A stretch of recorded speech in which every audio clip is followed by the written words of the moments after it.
beberapa pertemuan sebelumnya sudah kita laksanakan bahas tentang Abu Bakar Siddiq, Umar bin Khattab.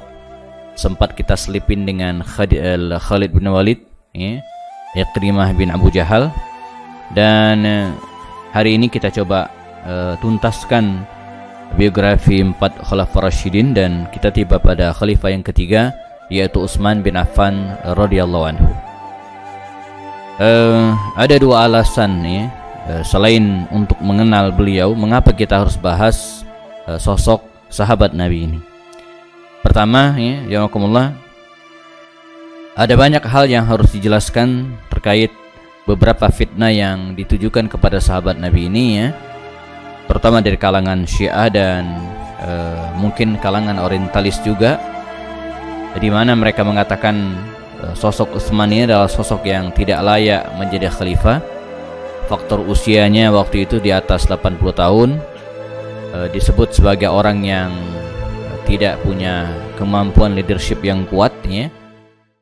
Dan fitnah yang kedua ditujukan kepada sahabat Nabi ini, beliau melakukan, ya, apa yang disebut dengan nepotisme, ya, mengangkat saudara-saudaranya, kerabatnya untuk menjadi pejabat pada masa pemerintahannya.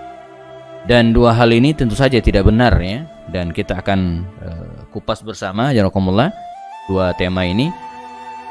Juga tentang siapakah Utsman bin Affan radhiyallahu anhu yang selama ini mungkin kita hanya kenal namanya, hanya tahu tentang beliau khalifah ketiga, hanya itu saja, ya. Baik, kita mulai dari silsilahnya, ya, supaya bisa membayangkan posisi Utsman ini, ya, di mata Rasul sallallahu alaihi wasallam. Utsman bin Affan, jamaah rahimakumullah, kalau kita lihat dari silsilahnya, berasal dari kabilah Bani Umayyah. Utsman bin Affan bin Abil As bin Umayyah, ya.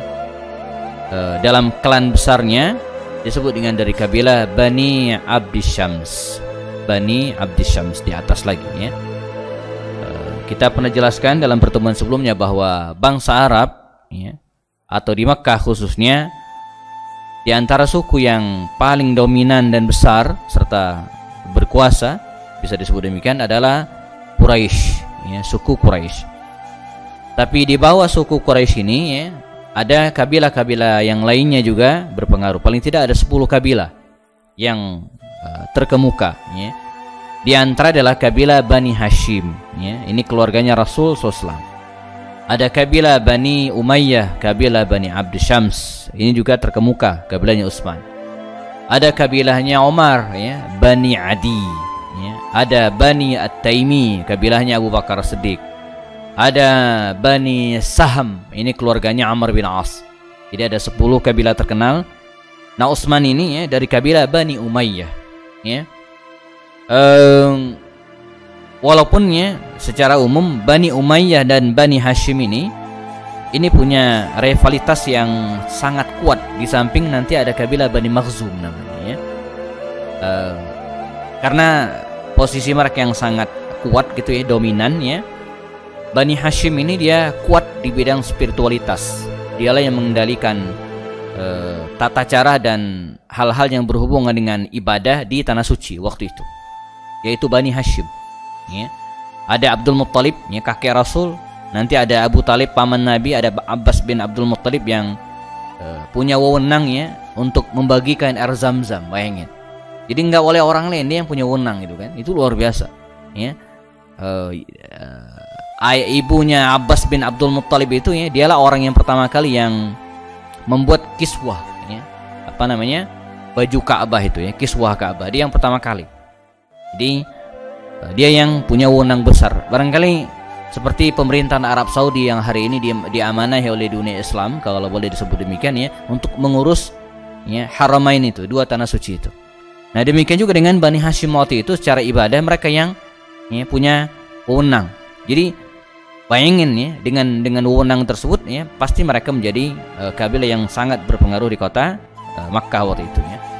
Adapun Bani Umayyah, ya, atau kabilah Bani Syams ini juga tidak kalah populernya, ya. Mereka selain ahli strategi perang, bahkan nyaris tidak mungkin melibatkan peperangan, tidak mungkin Quraisy ini berperang tanpa melibatkan Bani Umayyah.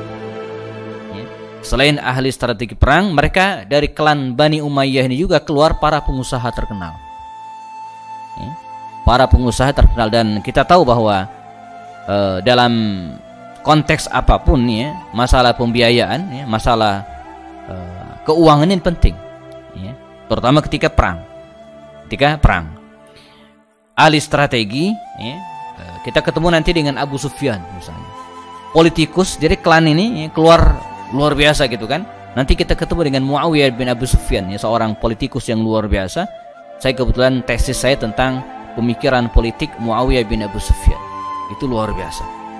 Bagaimana sepeninggal Khalifah Ali bin Abi Thalib kondisi kaum muslimin carut marutnya di ambang pertikaian persaudaraannya, peperangannya, tapi dengan kecanggihan seorang Muawiyah bin Abu Sufyan, dia bisa meredam semua gejolak itu dan kemudian menegakkan Daulat Umayyah sebagaimana kita paham. Ya. Nah, dari klan inilah jamaah Utsman bin Affan itu berasal dari kabilah Bani Umayyah. Kabilah Bani Umayyah. Nanti kita akan ketemu sebuah kabilah besar sebuah daulat Islamiyah yang besar yang dikenal dengan dinasti Bani Umayyah. Dinasti Bani Umayyah.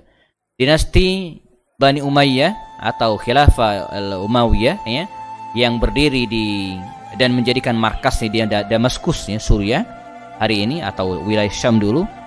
Dan dari klan ini juga jemaah ya, lahirlah seorang keturunannya yang kita kenal dengan Abdurrahman Ad-Dakhil ya. Bukan Abdurrahman Wahid, bukannya Abdurrahman Ad-Dakhil, yang berhasil menegakkan pondasi kekuasaan kerajaan atau dinasti Islam di daerah Asbania, di daerah Spanyol ya, Asbania atau daerah Spanyol hari ini yang kita kenal dengan Cordoba ya, yang sampai hari ini sisa-sisa kerajaan masih ada. Itu didirikan oleh ya, keturunan Bani Umayyah ini. Ya, Daulat Bani Umayyah yang ada yang di Damaskus, Suriah, Syam, dan ada yang di Asbania ya. Nah, adapun kabilah Rasulullah, sebagian sampaikan juga tadi, tidak kalah terkenal karena dari kabilah ini juga nanti lahir ada paman Rasul SAW yang namanya Abbas bin Abdul Muttalib. Nah, dari klan Abbas bin Abdul Muttalib ini kemudian melahirkan kerajaan yang sangat besar yang belakangan kita kenal dengan dinasti Bani Abbas ya, yang berpusat di Baghdad. Ya, runtuh tahun 656 Hijriah ya, dan kemudian belakangan muncul kerajaan Turki Utsmani ya. Nah, baik. Utsman bin Affan bin Abil As bin Umayyah dari kabilah Bani Umayyah. Ternyata kalau kita telusuri ya, dalam diri Utsman ini jamaah mengalir gabungan dua kabilah terkenal ini. Ya. Ayahnya dari kabilah Bani Umayyah dan ibunya itu masih ada darah kabilah Bani Hashim. Luar biasa. Ia menggabungkan darah ya, keturunan dua kabilah besar. Ya, Bani Umayyah dan Bani Hashim. Ya. Ayahnya Affan bin Abbas dari kabilah Bani Umayyah dan ibunya ya, itu Arwa ya. Nah, ibu dari Arwa ini, walaupun ibu ya, bukan ayah, ibu dari Arwa ini Ummu Hukaim atau yang dikenal dengan Al-Bayda bint Abdul Muttalib. Jadi Abdul Muttalib ini kakek Rasul punya anak 16 orang, 10 laki-laki dan 6 orang wanita. Nah, di antara yang 6 orang wanita itu ada yang namanya Ummu Hukaim, Ummu Al-Hukaim, ini jangan asli Arabnya, atau dikenal dengan Al-Bayda. Saya nggak tahu kenapa dinamakan dengan Al-Bayda. Sebagai tahun saya, Al-Bayda ya, atau Baydon itu artinya putih. Lawannya Sudan. Sudan itu artinya hitam. Makanya orang Sudan itu nggak ada yang putih, Pak. Nama negaranya aja hitam. Pasti orangnya hitam juga ya. Mungkin Al-Baydon atau Al-Bayda ini artinya putih. Mungkin orangnya putih. Jadi orang Arab dulu ngasih nama begitu. Sama dengan ayahnya Abdul Muttalib, itu aslinya namanya Syaibah. Syaibah itu dalam bahasa Arab artinya uban, orang yang beruban. Wasta'ala ra'si Syaibah dalam Al-Qur'an disebutkan. Disebut demikian karena begitu lahir waktu kecil rambutnya itu udah putih semua, beruban. Maka dinamakanlah dengan Syaibah. Walaupun belakangan karena dia digendong oleh pamannya ya, namanya Muttalib, maka dipanggil dengan Abdul Muttalib. Nama aslinya adalah Syaibah. Nah, jadi Utsman ini jamaah menggabungkan dua kabilah besar, kabilah Bani Hashim dan kabilah Bani Umayyah. menjadi orang yang terkemuka pada waktu itu ya. Utsman bin Affan, nakumullah, dua sifat karakter yang sangat menonjol ya kalau kita baca hadis-hadis tentang sahabat Nabi ini, yaitu sangat pemalu dan dermawan. Pemalu dan dermawan. Nanti kita akan lihat beberapa hadis ya tentang bagaimana sifat pemalu Utsman ini luar biasa ya. Yang saya ingat saja misalnya suatu saat baginda Rasul bersama dengan beberapa orang istrinya, Aisyah di antaranya ya. Ketika Nabi sedang duduk bersama dengan keluarganya, tiba-tiba lewatlah Abu Bakar Siddiq. Ya, Nabi tidak membetulkan posisi duduknya. Lewatlah Umar bin Khattab, Nabi juga tidak membetulkan posisi duduknya seperti biasa. Namun ketika Utsman bin Affan ya, lewat di hadapan baginda Rasul dan mengucapkan salam, Nabi buru-buru menurunkan ujung ya, pakaiannya dan menutup betisnya yang tadi sedikit tersingkap bagian bawahnya. Kata Aisyah, ya Rasulullah, kenapa ketika ayahku lewat Abu Bakar engkau diam saja?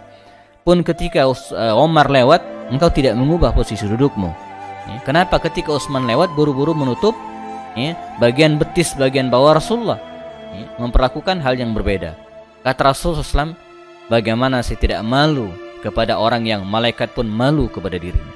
Jadi Utsman ini, maka dalam sebuah hadis ya, atau riwayat disebutkan Utsman ini nanti cek di buku biografi Utsman bin Affan karangan Dr. Ali Muhammad As-Salabi, dijelaskan bukunya tebal. Di antara adalah saya nggak tahu mungkin perpustakaan kita punya ya. Beliau tidak pernah ya, bahkan mandi sekalipun ya, tidak pernah membuka auratnya dan tidak pernah memegang auratnya. Dikenal sebagai orang yang sangat pemalu. Ya. Nah dalam konteks hari ini jamaah, punya sifat pemalu ini penting. Makanya Nabi mengatakan dalam sebuah hadis, fa illam tastahyi fasna ma syi'ta, kan begitu. Kalau Anda tidak punya rasa malu, maka lakukanlah semaumu. Jadi punya rasa malu ini penting. Ya. Seorang anak gadis kalau tidak malu lagi menutup auratnya, membuka auratnya, ya, dia tidak malu kalau membuka auratnya, ini masalah. Ya. Kita ya, kalau telat ya, sholat berjamaah di masjid ya, dan malu itu bagus. Tapi kalau sudah merasa nggak punya dosa gitu kan, santai gitu kan, azan ya, berkumandang kemudian kita duduk dan nggak ada rasa canggung, rasa malu, nggak enak kalau nggak berdiri buru-buru sholat, itu masalah. Jadi punya rasa malu dalam hari ini ya, zaman now itu penting ya. Malu berbuat jahat, malu kalau telat ke masjid, malu kalau misalnya tidak bisa membaca Al-Quran ya. Malu kalau berpakaian ya, tidak menutup aurat ya, atau tidak sesuai dengan adab Islam dan seterusnya. Jadi punya sifat malu ini penting ya. Utsman bin Affan radhiyallahu anhu dikenal dalam karakternya, dia tidak tinggi dan tidak juga pendek ya. Dan ini karakter umum ya. Jadi standar lah. Beda dengan Umar Khalid itu kan tinggi ya. Amr bin As relatif pendek. Nah kalau Utsman ini enggak, dia sedang saja perawakan tubuhnya ya. Tampan ya, wajahnya putih bersih ya. Walaupun selepas perang Badar ya, dikisahkan dia pernah kena penyakit cacar dan itu membekas sampai usia tuanya. Jadi makanya Utsman ini tidak ikut perang Badar. Nanti kita akan ceritakan ya, karena istrinya sakit, Ruqayyah kena penyakit cacar begitu dikisahkan, dan dia sempat tertular walaupun tidak parah dan sempat membekas. Jadi ada bintik-bintik cacar di wajahnya walaupun tidak begitu kelihatan. Mengapa? Karena cambangnya lebat. Nah, kalau kita kan kelihatan. Dia cambangnya lebat, janggutnya lebatnya, dan di masa muda ya, dia punya rambut yang gondrong gitu kan, dan kemudian suka ditutup dengan imamah ya, atau apa namanya, semacam sorban kalau bahasa kita hari ini ya. Nah di masa usianya tua ya, sebagaimana juga Umar ya, rambutnya mulai rontok gitu ya, dan hampir botak, demikian dikisahkan ya. Jadi kayak profesor Pak ya, profesor kan botaknya di depan. Nah, kalau pakar sejarah botaknya di belakang ya. Karena selalu memikirkan masa lalu ya. Kalau profesor kan di sini banyak profesor kayaknya ya. Dia berpikir masa depan ya. Nah, jadi demikian kira-kira ya, dan dia selalu menggunakan pakaian bagus dan pakai cincin. Ya. Jadi Orang yang pakai cincin dulu ya, kalau sekarang sih siapa saja bisa pakai cincin, itu nggak sembarangan. Kalau dia tidak ketua, pimpinan gitu kan, dia orang kaya, orang terkemuka. Ya. Makanya kalau ada sebuah kafilah gitu kan, ya, lihat siapa yang pakai cincin, itu biasanya yang ditanya. Bisa jadi ketua. Nabi itu pakai cincin. Ali bin Abi Thalib itu pakai cincin. Nabi itu cincinnya sekaligus merupakan khatam, stempel. Jadi ada tulisan di cincin Rasul itu, tulisannya Muhammad Rasulullah, Muhammad Rasul Allah. Jadi 3, Muhammad Rasul Allah. Jadi ketika dia menulis surat, ya, dibuka, ya, dicocol dan ditinta, plek, stempel. Dan beliau bawa kemana-mana. Ini jangan sampai dipegang orang sembarangan gitu kan, karena stempel. Ya. Dan nanti kita akan lihat jamaah Rasulullah, ya, bagaimana stempel Utsman ini, ya, dicuri. Ya. Dan orang mengira yang menulis surat itu dia, karena stempelnya dia. Jadi harus dipegang terus. Ya. Kecuali ya, karena stempel Nabi itu ada tulisan Allahnya, Muhammad Rasul Allah, Muhammad Rasulullah, maka dia tidak boleh dibawa masuk ke toilet. Nah, ini pelajaran fikih kita, ya. Kita pastikan, ya, yang kita bawa ketika masuk ke toilet itu tidak ada lafaz Allahnya, tidak ada Al-Qur'annya, ya. Jadi kalau ada doa di dompet kita, ya, waspadai, ya. Tinggalkan di luar gitu, ya. Doanya. Jangan dompetnya, dompet tinggal luar ntar hilang, ya.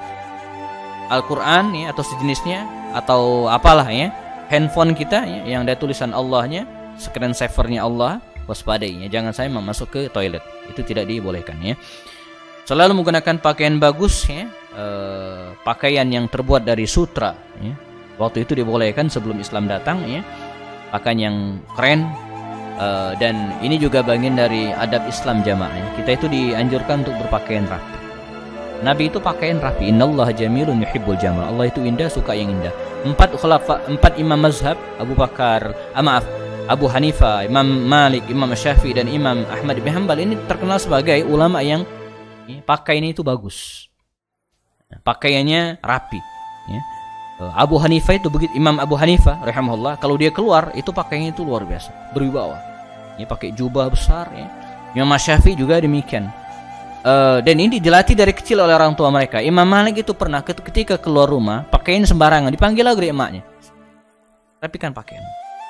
Imam Malik itu, ya, ketika dia akan belajar keluar dari rumahnya pakaian nggak bagus, dipanggil oleh emaknya, dipanggil ibunya lagi, dirapikan dan, ya.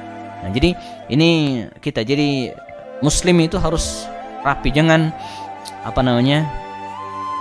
kucek itu, ya, kuclok, ya, berantakan. Rambut boleh panjang tapi rapi. Umar itu rambutnya panjang, Pak, dan sesekali dikuncir, rapi, disisir, ya, dirapikan, ya. Maka Nabi itu kemana-mana dibawa sisir, ya, karena Nabi sesekali rambutnya panjang juga. Kata Anas bin Malik, diriwayatkan Imam At-Tirmidzi dalam kitab Syama'il Muhammadiyah, ya, kitab Syama'il, Nabi itu kadang rambutnya menjelang bahu dan kemudian menutup setengah telinganya, artinya panjang, dan dirapikan oleh Rasulullah. Aisyah radhiyallahu anha, ketika bahkan Nabi i'tikaf sekalipun, ya, Aisyah itu sering menyisiri rambut Rasulullah ketika Nabi menjulurkan kepalanya dan disisiri oleh Rasulullah. Ya. Rapi pakaian, rambut disisir dan wangi. Ya. Nabi itu wangi tubuhnya. Saya baru ngeh jamaah, kalau kita selama ini pakai minyak wangi, coba. Kalau kita bicara tentang Utsman juga yang sama juga, ya. Kalau kita pakai minyak wangi itu gimana? Ambil minyak wangi, gitu kan? Ya. Jadi yang kita oles itu pakaian kita. Kalau Nabi dan para sahabat dulu enggak. Ada kisah, mereka itu kalau pakai minyak wangi seperti seorang ibu habis mandiin anak, ya, ngasih minyak telon ke bayinya. Kebayang nggak? Jadi wajar kalau Nabi itu keringatnya itu bau minyak kasturi gitu kan. Begitu cara mereka menggunakan minyak wangi. Kalau kita kan begini, begitu lepas baju bau lagi gitu kan. Karena yang wangi bajunya gitu kan, badannya enggak. Nah, Utsman radhiyallahu anhu, ya, pakainya yang bagus, ya, kemudian minyak wangi. Nanti kita akan ketemu seorang sahabat namanya Mus'ab bin Umair juga demikian. Dia punya parfum khas.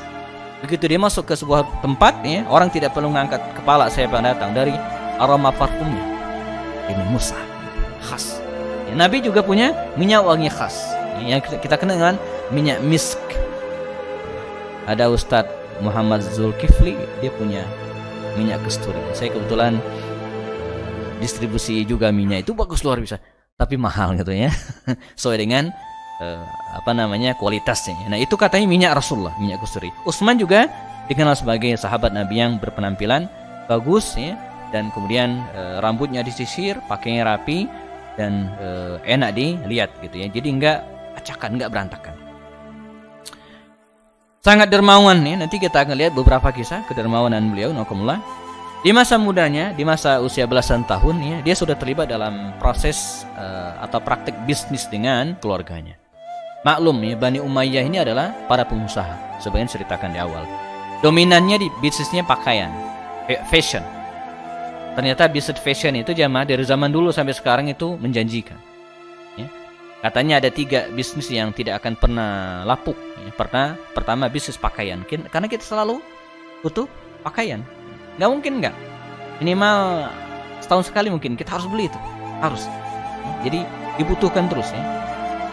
Kalau buku kan nggak semua orang merasa perlu ya. Tapi kalau pakaian, siapapun dia perlu. Bisnis pakaian. Yang kedua bisnis apa Pak? Yang diperlukan terus. Nah, makanan ya, food, makanan, orang makan terus ya. Nah, satu lagi bisnis potong rambut ya. Karena rambut kan panjang terus gitu ya.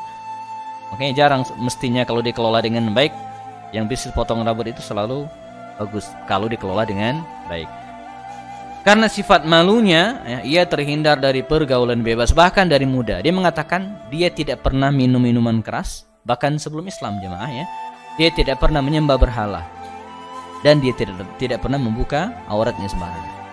Karena sifat, jadi memang sudah karakter asli dari beliau ya, dari Utsman bin Affan ini ya. Sebelum masuk Islam dia terhindar dari semua itu. Dia tidak pernah mengkonsumsi minuman keras. Kata dia, minuman keras atau khamar itu bisa merusak akal. Dan kalau orang akalnya sudah hilang, maka dia tidak bisa ya, melakukan hal-hal yang bermanfaat. Dia punya prinsip demikian. Utsman bin Affan ini jamaah lahir kira-kira 6 tahun setelah Amal Fil, tahun gajah. Jadi perbedaan dengan Nabi kira-kira 5 atau 6 tahun. Lebih muda dari Rasulullah karena Nabi lahir pada tahun gajah, nah dia lahir 6 tahun setelahnya.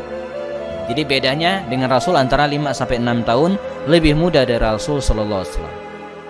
Dan hampir semua sahabat terkemuka Rasulullah itu usianya jauh lebih muda dari Nabi. Jarang yang di atas beliau itu jarang, sedikit ya. 10 sahabat yang dijamin masuk surga itu ketika mereka masuk Islam, 50% dari mereka itu usianya 20 tahun ke bawah. 10 sahabat yang masuk surga, kata Imam Ibnu Katsir, 50% separuhnya itu ya di bawah usia 20 tahun.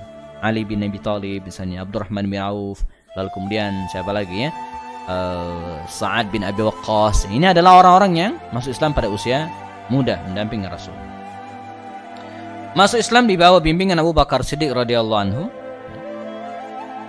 Dia pernah jelaskan sebelumnya barangkali ketika bicara tentang sosok Abu Bakar Siddiq. Bedanya Nabi ya, Nabi Muhammad dengan nabi-nabi sebelumnya dalam konteks dakwah. Kalau dulu Nabi sebelum Rasulullah, ketika mereka mendapatkan wahyu dan diperintahkan untuk berdakwah, mereka langsung dakwah. Terbuka, jahriyatan, ya, terang-terangan. Tapi Nabi enggak. Nabi itu ada tahapannya. Ya. Ketika turun perintah Allah ya, dan Rasul Muhammad SAW resmi menjadi Rasul, Nabi enggak langsung berdakwah secara terang-terangan. Nabi berdakwah secara sirriyan, diam-diam. Ya. Wa anzir ashiratakal aqrabin, kata Allah.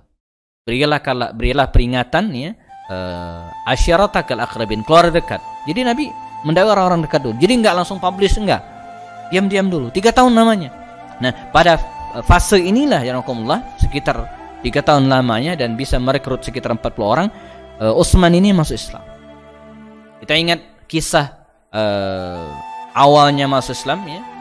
Ketika itu orang-orang kafir Quraisy ya, sedang diundang ya, atau diundang untuk menghadiri sebuah pertemuan di Darun Nadwah ya. Saya pernah singgung Darun Nadwah itu semacam parlemen hari ini. Apapun yang diputuskan di situ, Pak, ya, maka semua masyarakat Quraisy maka harus setuju. Nah, kalaulah demikian, kira-kira siapa yang nggak mau hadir tempat itu? Mesti pengen hadir semua.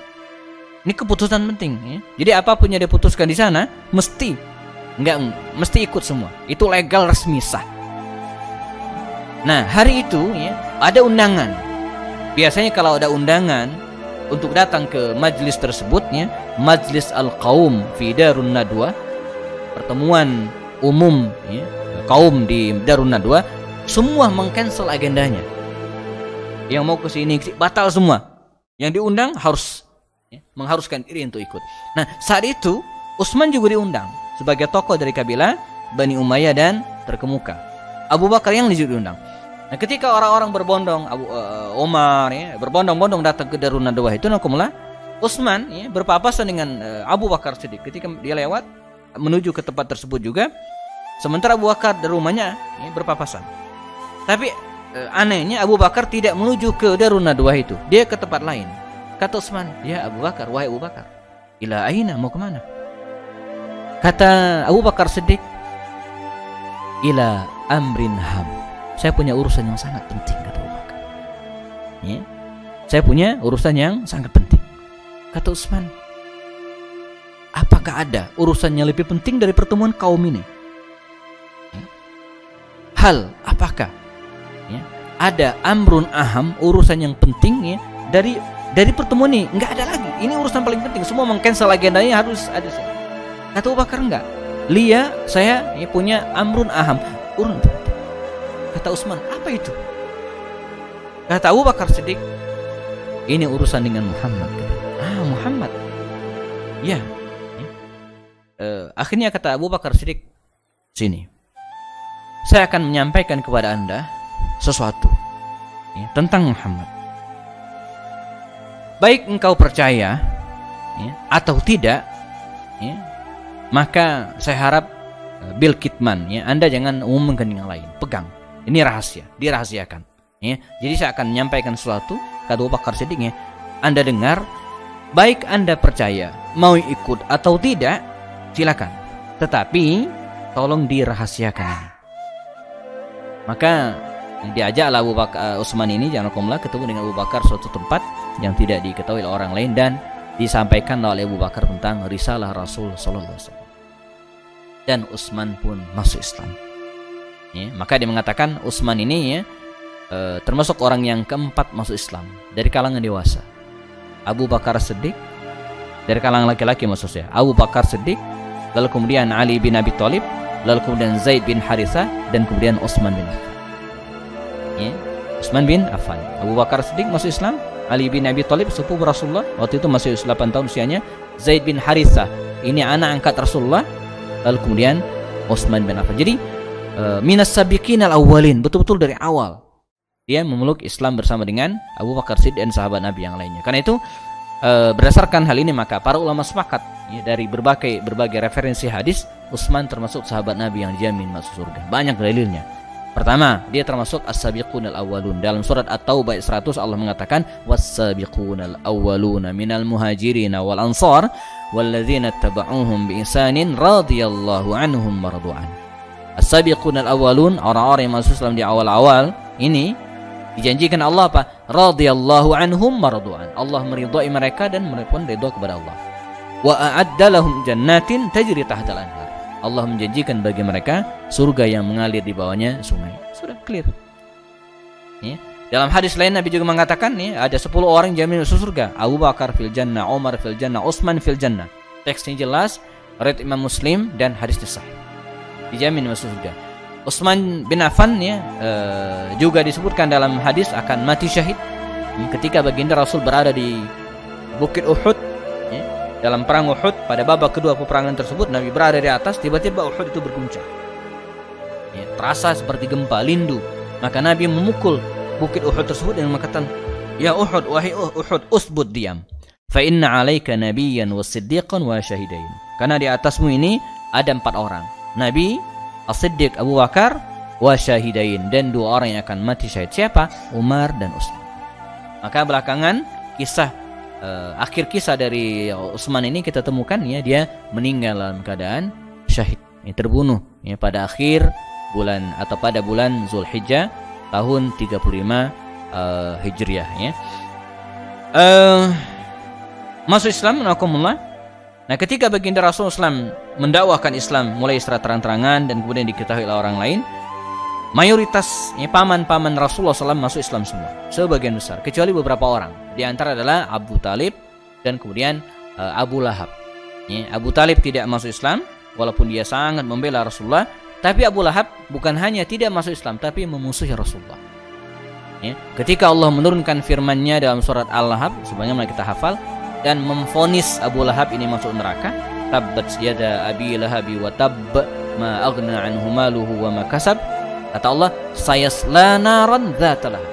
Jadi Abu Lahab ini akan masuk, dicemplungkan ke dalam api yang menyala-nyala. Jadi luar biasa. Abu Lahab itu jamaah orang yang masih hidup tapi vonisnya sudah pasti masuk neraka. Maka dia murka, dia memerintahkan kepada anaknya untuk menceraikan istri-istrinya. Waktu itu Nabi punya 4 anak. Zainab ini dinikahkan dengan Abul As bin Rabi. Sementara Ruqayyah dinikahkan oleh Rasul dengan Utbah bin Abu Lahab, anaknya Abu Lahab, anak paman sendiri. Anak yang ketiga perempuan namanya Ummu Kulsum, dinikahkan dengan Utaibah bin Abu Lahab. Ruqayyah dan Ummu Kulsum adik kakak. Utbah dan Utaibah ini adik kakak. Kakak nikahan kakaknya, adik nikahan adiknya. Itu adanya anak Abu Lahab. Nah yang ketiga Fatimah, waktu itu masih kecil dan belum menikah. Abu Lahab memerintahkan kepada kedua anaknya Utaibah dan Utbah untuk menceraikan Ruqayyah dan Ummu Kulsum. Maka diceraikanlah Ruqayyah dan Ummu Kulsum ini. Nah ketika selesai diceraikan, maka Utsman bin Affan segera melamar putri Rasul ini dan menikahlah Utsman bin Affan dengan Ruqayyah binti Rasul sallallahu alaihi wasallam. Nah belakangan jamaah, Ruqayyah ini meninggal kira-kira selepas perang Badar, karena itu Utsman tidak ikut perang Badar, dan Nabi menikahkan dia dengan putri yang berikutnya namanya Ummu Kulsum. Karena itu dalam sejarah, bahkan sejarah dunia, satu-satunya orang yang pernah menikahi 2 sekaligus, walaupun secara bergantian, putri Nabi itu adalah Utsman. Dari zaman Nabi Adam sampai Nabi Muhammad tidak ada seorang pun yang pernah menikahi 2 putri Nabi, 2 putri Nabi. Karena itu dia dijuluki dengan Dzunurain, orang yang punya 2 cahaya. Nah ini pendapat masyhur mengapa dijuluki dengan Dzunurain, disebut dengan Dzunurain. Walaupun pendapat lain mengatakan mengapa disebut dengan Dzunurain, karena dia sering sholat malam dan kemudian membaca Al-Quran.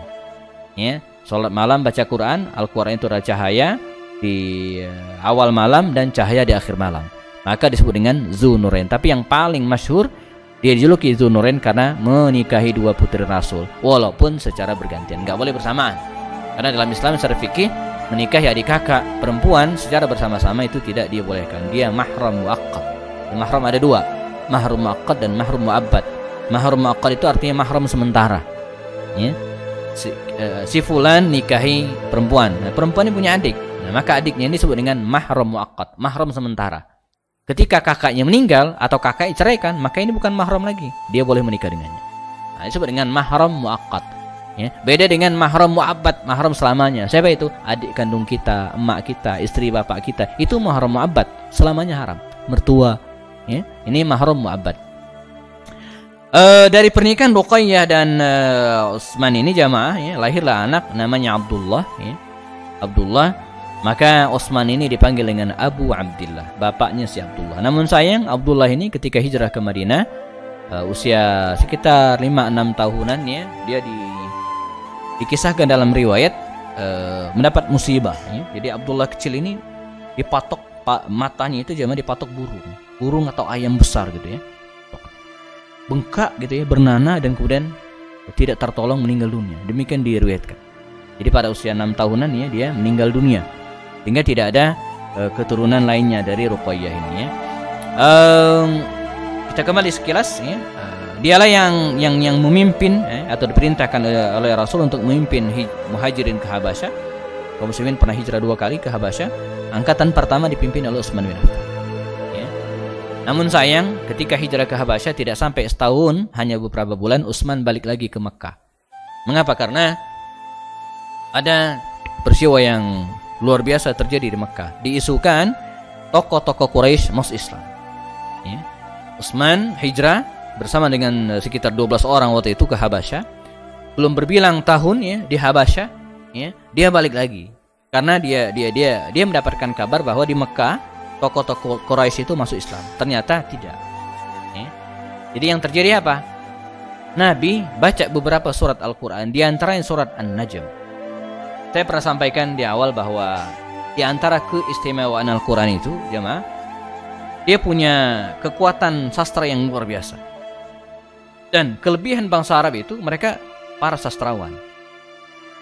Makanya Al-Quran itu mukjizat, dia mengalahkan sastra tersebut, sastra bangsa Arab. Apalagi ayat-ayat Makkiyah itu kekuatan sastranya itu luar biasa.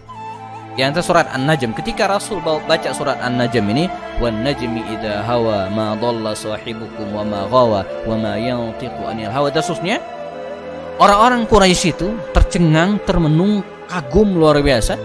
Dan ketika tiba pada ayat terakhir di mana ada surat As-Sajdah, Nabi sujud dan tokoh-tokoh Quraisy ini sujud juga. Mereka bukan masuk Islam tapi kagum, ya, terhenyak dengan bacaan Quran Rasul SAW. Nah, isu sujudnya tokoh-tokoh Quraisy ini, ya, kemudian dihembuskan sampai ke Habasyah. Tidak disebut penyebab sujudnya apa, tapi caption tulisannya, beritanya itu tokoh-tokoh Quraisy sudah sujud di hadapan Muhammad. Benar sih, ya, tapi penyebabnya enggak disebutkan. Utsman mengira mereka sudah masuk Islam. Utsman pulang ternyata tidak. Maka Nabi mengirimkan kafilah yang kedua atau gelombang yang kedua, angkatan berikutnya, dan dipimpin oleh Ja'far bin Abi Thalib. Selama 10 tahun dia nggak pulang sampai ada informasi dari Rasul Islam. Setelah hijrah ke Habasyah, kita cut sampai di sini. Maka Utsman hijrah ke Madinah Al-Munawwarah.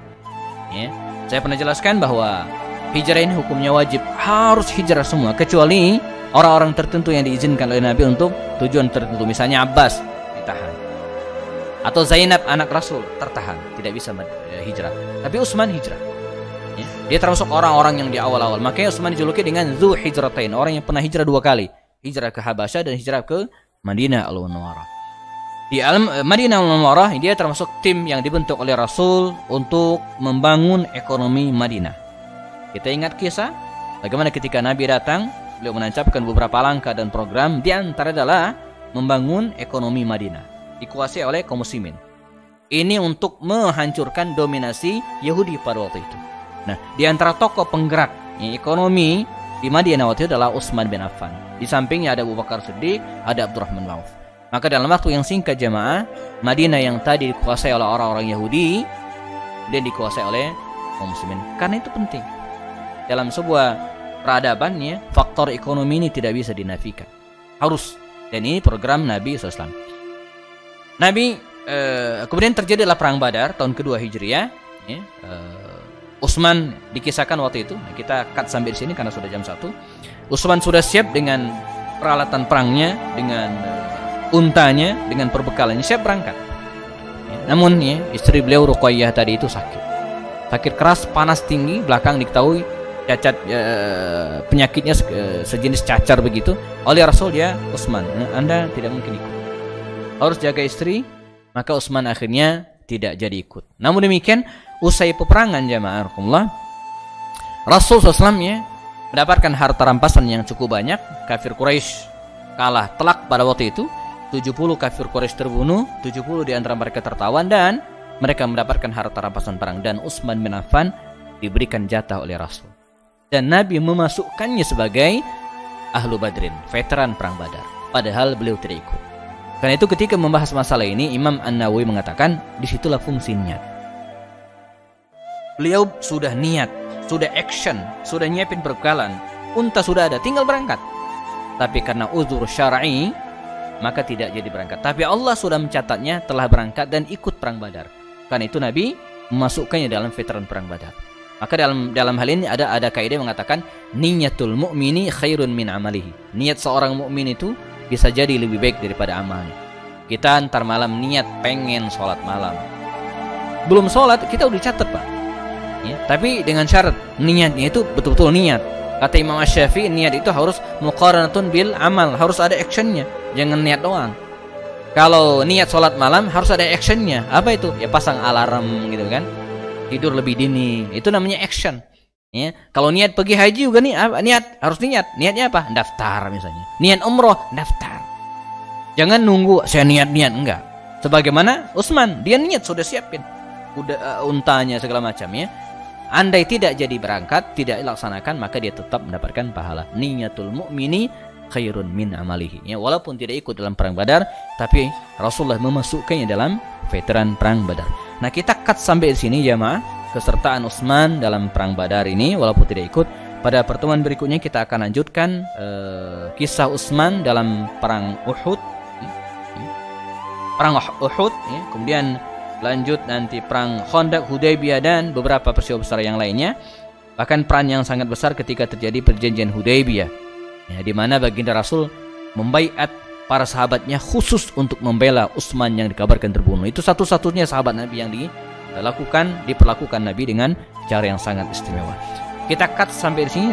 Semoga bermanfaat. Kita ketemu lagi pada seri yang berikutnya. Mohon diingatkan pada pertemuan depan kita akan bahas tentang Utsman bin Affan pada serial beliau menemani Rasul SAW bersama dengan para sahabat Nabi yang lain.